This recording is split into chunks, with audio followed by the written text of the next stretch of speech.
Hello, everybody. Welcome to Some Guys Talking. I am your host, Brian Holler, along with my illustrious co-host, Mr. Aaron Washington. Aaron, how are you today? I'm just coming up with new adjectives that are I, cool. lo- I like that word illustrious. I don't know if I've ever used that one before. I'm doing fantastic. Thank you.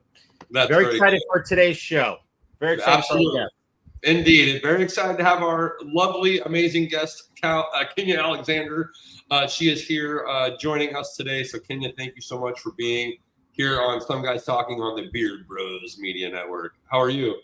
I am so good. Super excited to be here. Grateful to be here with y'all. So thank you for sharing space with me. I appreciate it. Our pleasure. Here on Some Guys Talking, we just sort of start by hopping into who you are, what you do, and then we sort of backtrace and tell a little bit of a story. And then by the end of it, we come full circle to you doing what it is that you do. So, for those who do not maybe know or who may not be aware, maybe the simple cliff notes of who you are and what you currently do in this space. Yeah, I'm Kenya Alexander. I would say that I work in the events space within the cannabis industry in different capacities. I work for NECAN doing sales and partnerships for NECAN.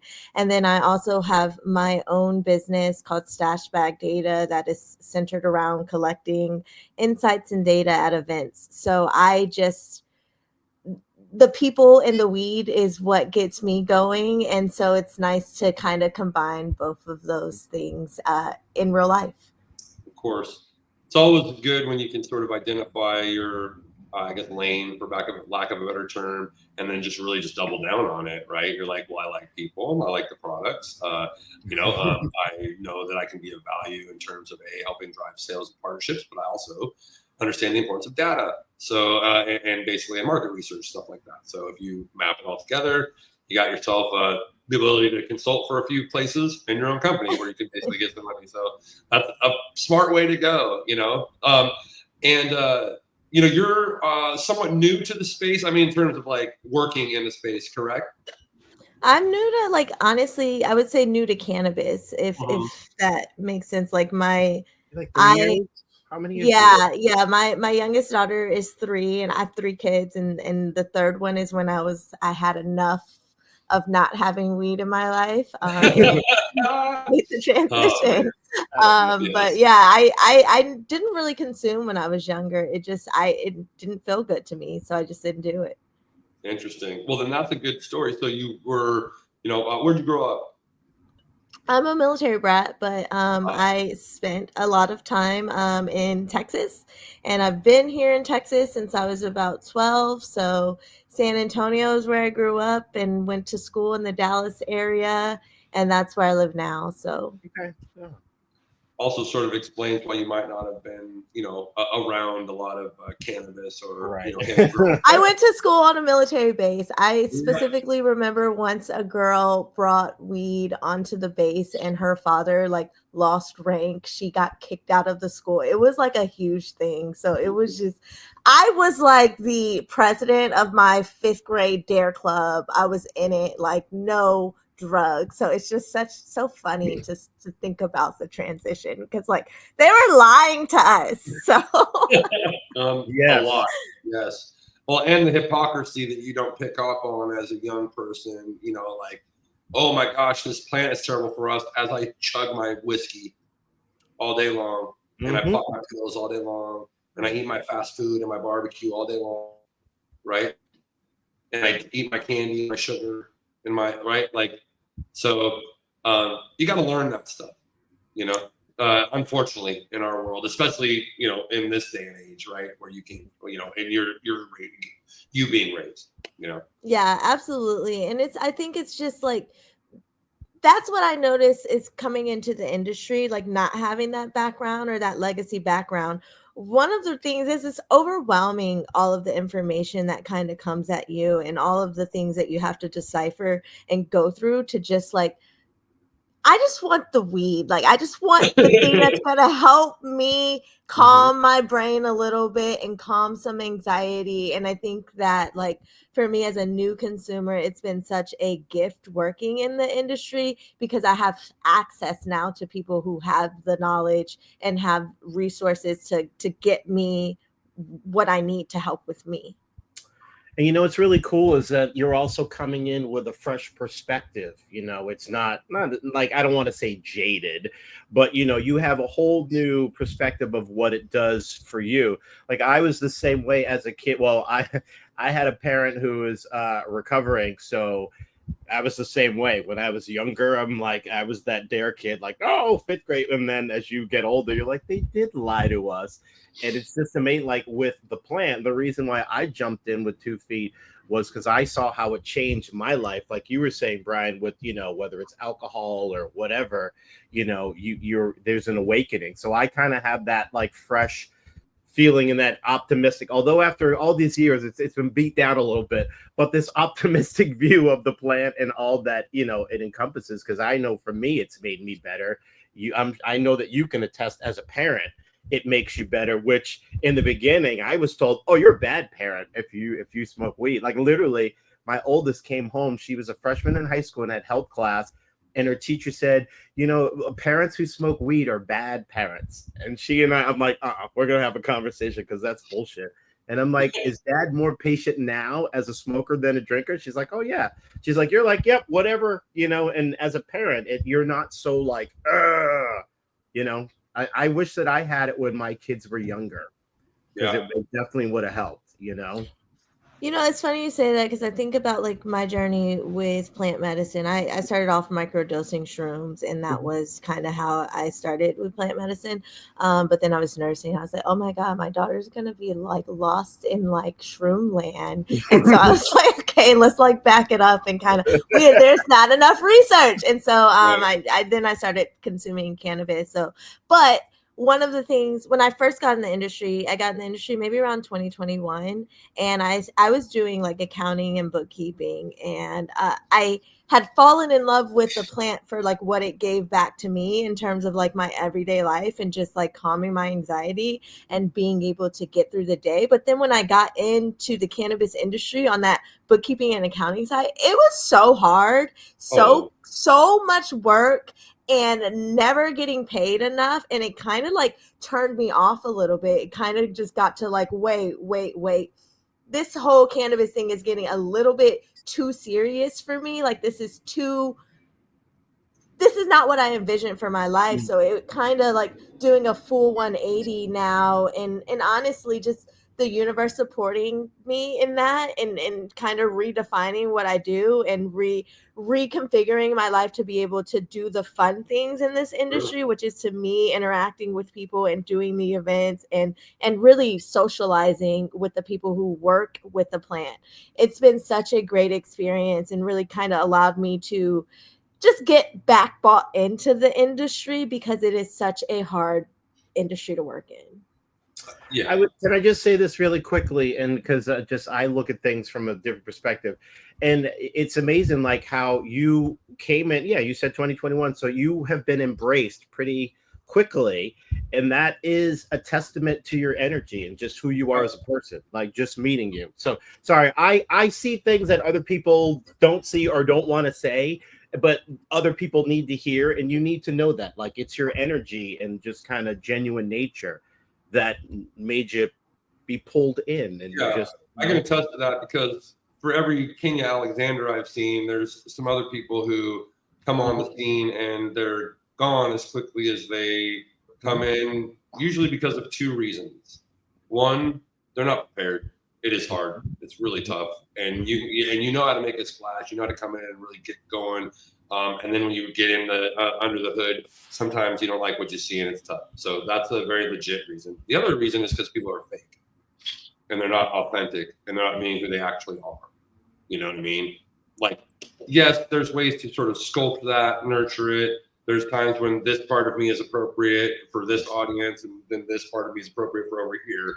I think we can acknowledge that. But if you're really coming from a disingenuous place or positioning yourself as somebody who can do something that you really can't do, that's the people who get in a lot of trouble when they make a lot. You can't keep that act up forever. You can't forever. There's plenty of people like myself and others who've been in this space long enough and have enough experience to point this out or to meet with you once and understand who you are, right? And I'm not special in that regard. There's a lot of people who fit that.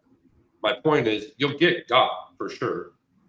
And so you're either about it or not, to your point. Right. And the reason I think Kenya, amongst just being talented and driven and successful, is that sort of part that you're explaining right now, which is like, oh, I did it this way. I didn't really like that. It rubbed me the wrong way, but I really like the plant, so I'm going to go ahead and try to do it this way.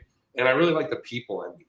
So if I stay in that lane and I continue to do that, I ingratiate myself that way, and yes, look for opportunity when I'm talking to those people. Maybe I can sort of figure out where I need to be, and you've done that, and now you know where to grow from it, and that's a really great place to be. It's tough to get to there, to your point, it really is.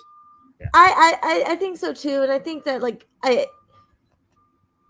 I've had some not so good experiences in this industry, like nothing terrible, but like I will say for the majority of the people that I've gotten to interact with, like people who are doing this work really do want to be doing this work and want to do it right and want to spread I don't know the plant. What you'd be doing otherwise. And that's exactly it. The industry is too hard to be in it for any other reason. It's too much work to get in this industry and not be authentic. That's right.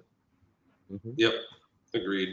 Unless you can force your way in, and that's where we get into a lot of trouble too with people on that end of the aisle. But then, like, for those who are just trying to really just get after it, which is most people, I love this conversation because I think you're a fantastic example of somebody new-ish to the space and how you do it. Right? Not everybody needs to do what can you do, but you can take your strategy that you used to be malleable, but to lean on your own expertise to get in there, and then aim for you. Everybody knows it's about relationships. It is. So everyone has to generate those. I don't care if you're a compliance expert, a lawyer, a license holder, a brand. You have to make relationships. I don't care who you are. And so, like putting emphasis on that for anybody, no matter how introverted or extroverted or your style or whatever, if you're more front facing, back end, it's important. And you see the importance of that. I would encourage everybody to adopt that philosophy. Yeah, I think that one of my biggest things is like to learn from, like, there's so much going on in this space. There's so many new things going on. So like when I talk to people, it's genuinely, I think me and Aaron, when we talk, I was like, what do you do? Like, tell me more about what it is that you do, because there's so many people doing so many cool things. And if you lean into those conversations just with the intention to learn about all of the things that are going on in the industry, then you can make those relationships. And to that point, that's kind of what sparked my inspiration around Stash Bag. As I was talking to all these people, I was learning so much, not about just the industry, but the plant in general. And I was realizing, like, okay, wait, I'm not meant to help in this way. This is not the way I'm meant to help. But there's a perspective that I have where I'm like, I don't know what the hell any of you people are talking about. Like, can you just tell me, like, what are the points that I need to know, and like let me ask some questions to you so that you know where I'm at. I think so many times the industry is talking over so many consumers' heads that like we haven't really collected the data to know where we can meet them at. And that's kind of why I created Stash Bag, is to bring the voices of the consumers into the conversations that the industry is having a little bit more. Yeah. It makes a lot of sense to do that. Ultimately, I do agree that, you have to, if you'll navigate those sort of waters in whatever way is, beneficial to you, but you also don't want to get too stuck. Like things I tell people all the time, or we tell people all the time, is, we're not your target audience. We're not. No, none of the three of us on this call should be your target audience. We're three stoners. Like we're in the space. Like we're already doing it. We're bought in.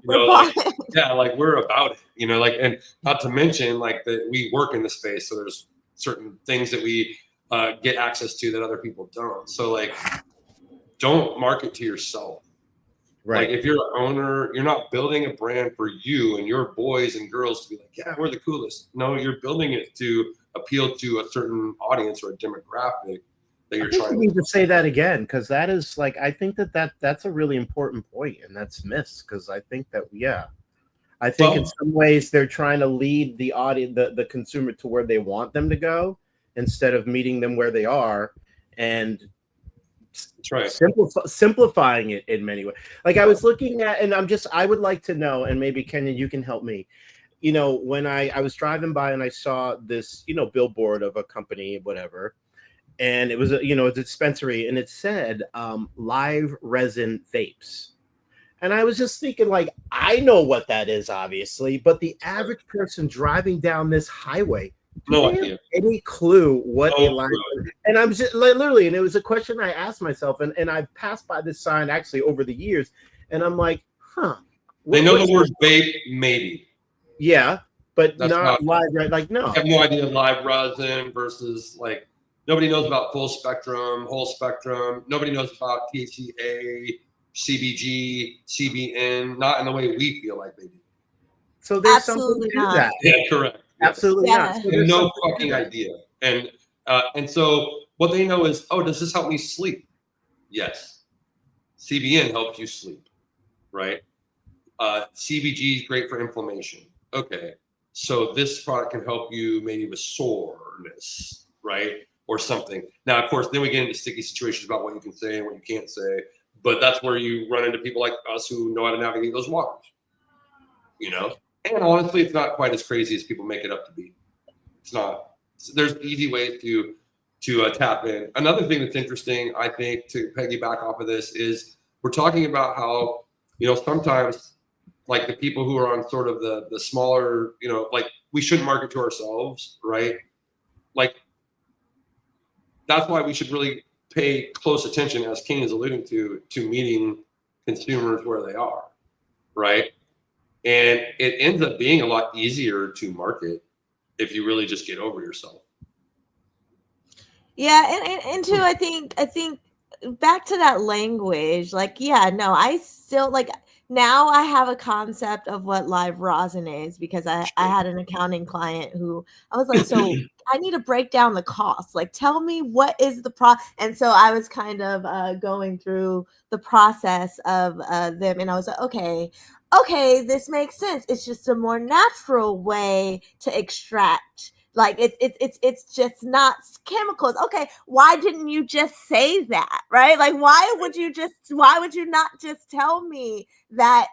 But then there's also the risk of, because there is no standardization of people just saying whatever they want. So it's almost like while the industry has allowed people to be more open about cannabis and have more conversations about cannabis, because the conversation is not normalized, we don't have these standard definitions of how we speak. We don't have this language that has been translated like for many people to understand. We're still in that process of seeing where everyone's at and then kind of translating the language in a way that makes sense for those demographics of people. But look at that. You understand, and we understand live rosin because we've had experience with it. Right. But it's for people who don't have experience. So I just want to, because my mind is kind of being blown here. So basically it almost seems like dispensaries are basically marketed to, like, and I could be wrong, basically to stoners and people who love weed, as opposed to not people who have no idea what they're doing. Like there's all the selection for people who know what to select, but for the people who don't know what to select, I don't know what this shit is. Right. Although it's okay for that to be your brand. Like that's all right. Like there's nothing wrong with that. Like you're the heady brand. You're the you're the high powered, right. You're the brand for, you know, who people are about it. There's nothing wrong with that. There isn't. Like, and if you are that, be that. Like we got a lot of that, right? But in terms of a dispensary who's trying to you're marketing to this many people. I'm just wondering. No, it's kind of blowing my mind because it's not being catered necessarily to the new person and the bringing in of people. It's like for the people who already love weed, come to our place. Weed. In California, I can think of one retailer that very much stands out for not doing that, and they do a good job because of it. Right. And there's a lot of retailers that I come to mind right now in places, in markets that are more mature. You know, that's what you see is the inevitable, like, oh, okay, I'm going to either go hard wellness or go hard culture. Right. And then inevitably it becomes some sort of amalgam of the two, right? This is also why a lot of times the companies that just know that and go for that together right away can do good. Everybody runs into problems, but that is not a bad model to start and to attack. But again, it goes back to those extremes like we're talking about, right? So do you want to cater to them or to the masses? Either answer is okay. Yeah. Just be what you are. But I think that that's also the power of having those in-person events, because we are still in that language translation period. Yeah. I think that it is so important for us to practice those conversations with actual consumers. And I'm seeing more consumer-facing events, and that's kind of where we want to stand in. Like, no offense, we're sick of talking to industry people. I'm sick of hearing the echo chamber of what is going on to the industry. We really do want to be in front of the people, and that is kind of the goal, is to get in some of those places where cannabis maybe is okay, but it's not like the main event. But right. people are consuming cannabis there, and so it kind of starts to break down that stigma when we're able to bring part of the conversation in, and then also bring part of the conversation from that event back to the industry. Yeah. That's a really good point about not having a shared kind of like dialogue of how we talk about it, because I mean it's basically so new. There's not really, I mean, I think one of the only real established thing is people know like gummies. They know that, like, people know what that is, and there's no, there's pretty much that broad term, and people know how to use it, and it's from little kids to old people know what gummies are. But I think that's kind of like it. Maybe pre-roll or joint is starting to get there. Flower, but it's like, maybe not flower. Flower's too insider even. Still. Yeah. So I don't know. It's interesting, but that's really interesting. It is. No, it's a really good point. Well, we've gotten far, though. We haven't got to hear about you, though. Like, I want to hear a little more about you. What makes you? Well, Well, we scale. Why you love what you do, or how the plant makes you better, or just something personal about you.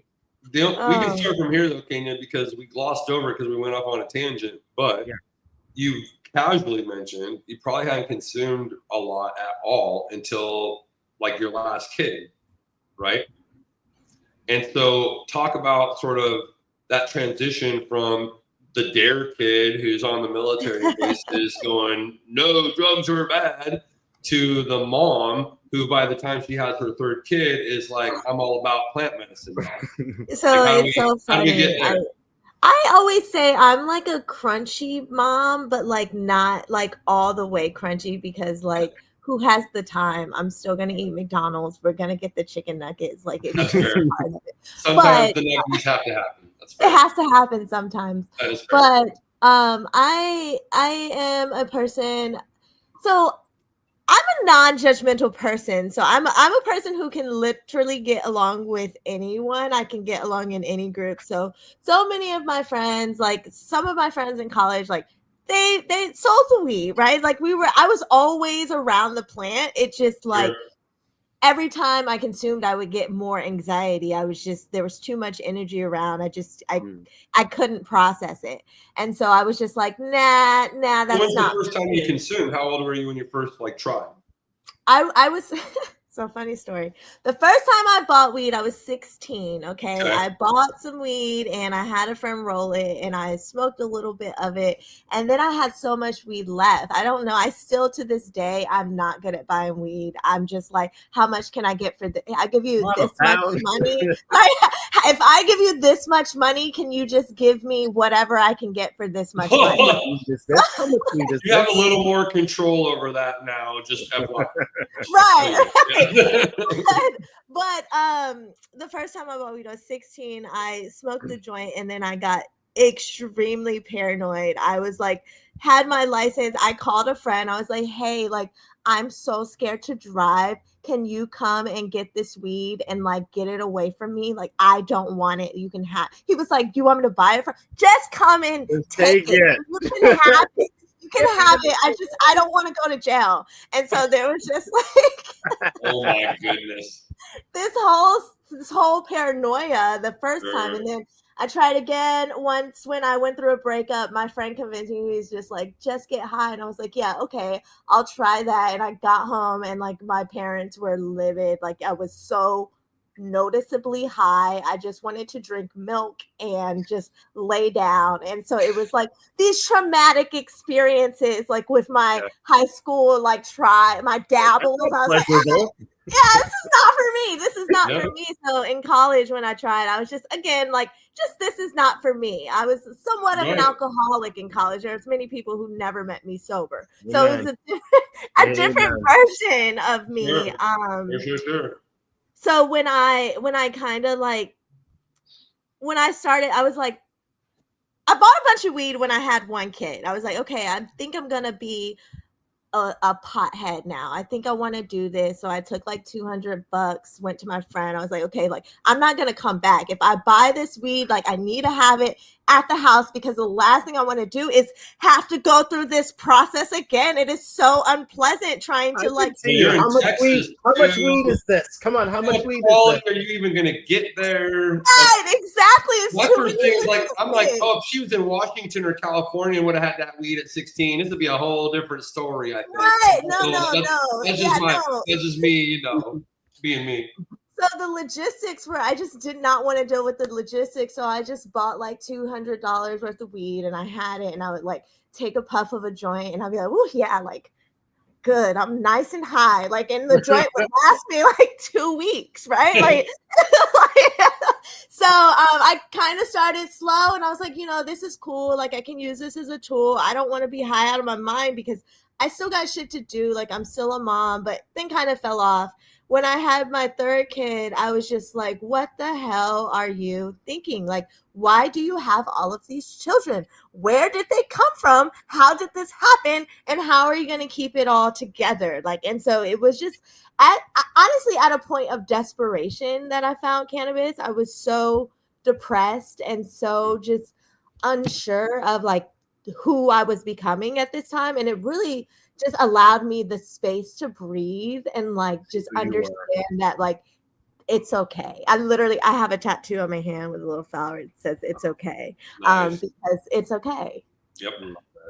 Love it. See, I love that, because the part that, you know, I don't know how much you talk about this or whatever, but you know, Texas, right? It's a lot of propaganda, there's a lot of extra folks there with a lot of opinions that aren't correct. There's you know, a lot of, you know, and I can say that because I know it's like that's just incorrect. Like I don't know what to tell anybody. I know everybody's, oh, that's sort of tough to say because then they know their opinions. No, like cannabis has not killed anyone, period, ever. So if anything's legal that has done that, this shouldn't be illegal. So there is no debate. So shut up. Like there is no debate. Then fine, get rid of prescription pills and alcohol and extra sugary foods and fried foods too, because they kill more people than cannabis. Alcohol kills more. So like, what are we talking about here?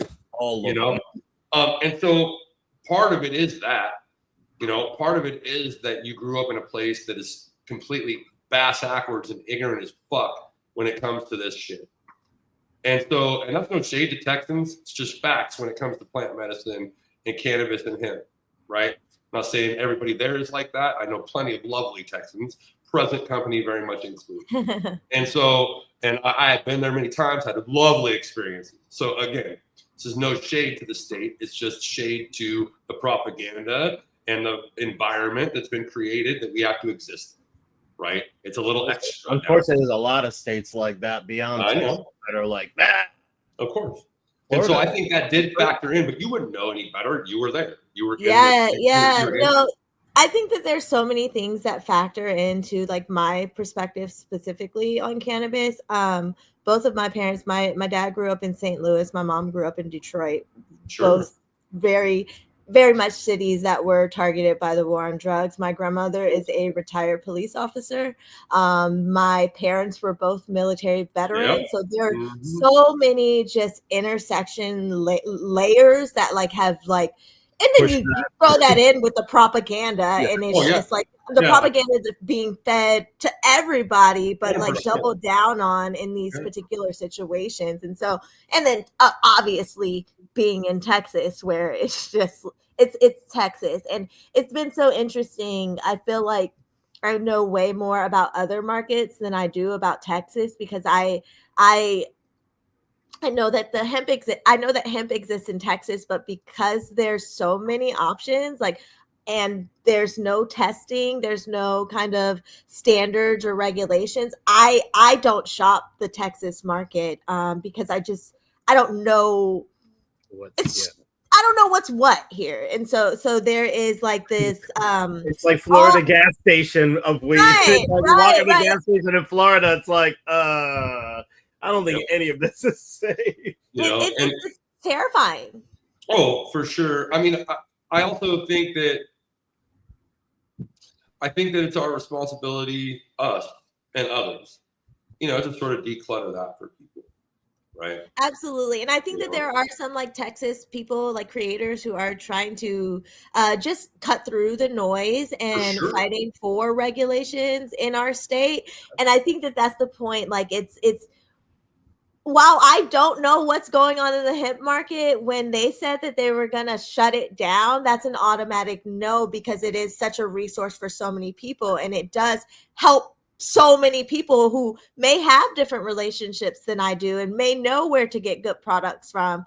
And so it's and if we kind of like just in the industry, it takes us back so far. So always just pushing for regulations within the Texas industry and not shutting down our hemp industry here. Yeah. I mean, ultimately that's what we covered the heck out of all of that. We have correspondents that are in Texas, boots on the ground. We work with people, not only yourself and many others, to basically cover all of this. It's certainly something that we Beard Bros puts a lot of attention on in any state or market or nation, quite frankly, that's basically making progress or regressing or in danger of regressing in these ways. So, I mean, you think we're not incentivized to want one of the largest states in the country to be legal? Of course we want that to happen. Like, of course we want that to happen, and I mean, like, we should be able to sell across state lines, all this other stuff that's ridiculous. So of course, like that we even have to talk about this frustrates me, Yeah, absolutely. And we're way the fuck far away. That's why I have to have conversations with great people like yourselves about like, oh wait, it isn't us, and we're not marketing to ourselves. And I have to remember that your average citizen is like light years behind what we're dealing with in terms of knowledge, and they don't know how the structure of the business has been laid out or hindered progress or anything like that. In fact, if I'm on the outside looking in, I'm like, wow, plant medicine's really coming along. Right? Wow, you're getting a lot of more wellness, and I've got a lot of options in terms of like integrating these, healthy products into my life. This is really cool. That's basically what I think most folks in the world are seeing now, right? And as long as we continue to chip away at heading towards that altruistic place, or at least a place where our products can just be sold along with other ones that are unhealthier for you, that's all I would ask. Absolutely. Ain't nobody asking for anything more than that.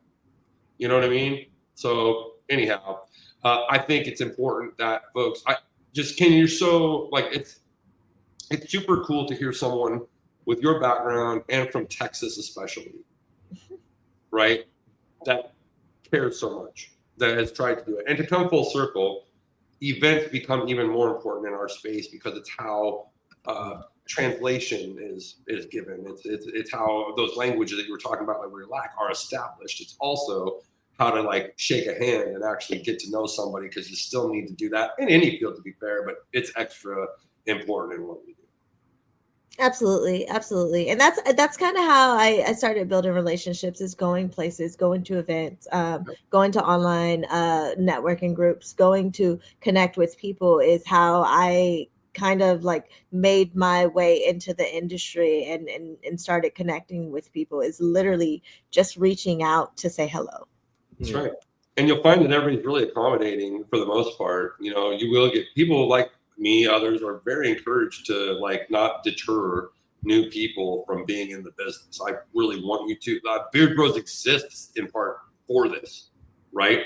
If you're new to the space and you go to beardbrosfarms.com, I feel comfortable you're going to get a pretty good swath of information. It's going to make you feel comfortable about whatever you want to do for yourself. And it'll probably point you to some resources and people and folks that are in the business that you could even reach out to. We're still reachable, all of us. You know, you can still just reach out. You can connect on LinkedIn and you know, you can connect to even big people who are really, really well known in the space.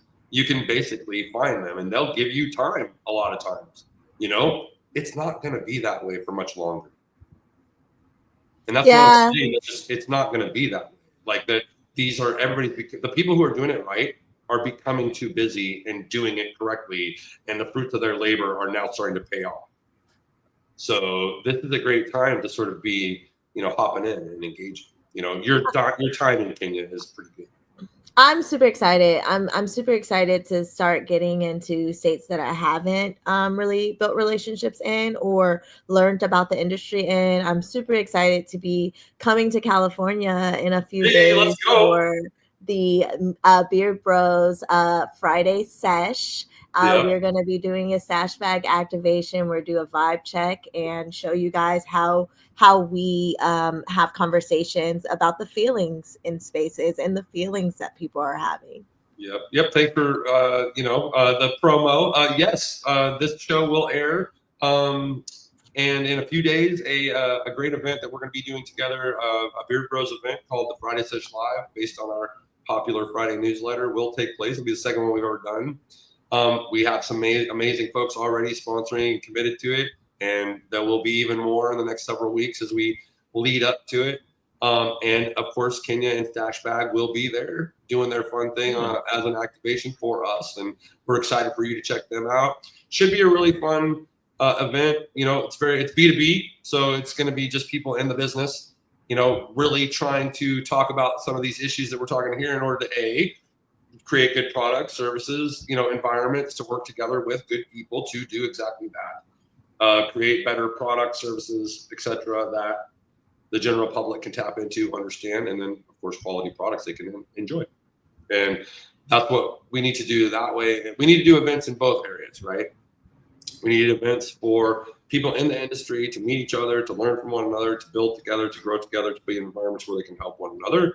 Then of course we need B2C events that sort of reflect that too, just at maybe a higher level or at a much more consumable, you know, friendly level, right? So the stuff going on, the conversations going on at the Friday Sesh Live should inform the sort of larger conversations that the public needs to sort of tap into in order to basically connect those dots, you know, and Kenya, a company like yours, is well poised to help do that. And so maybe talk just a little bit about that. We've got a little bit of time left. So talk about Stash and the purpose for it and what it is and why you decided to sort of build it in the way that you did. So what we do at Stash Bags is we try to center the human in the data that we're collecting.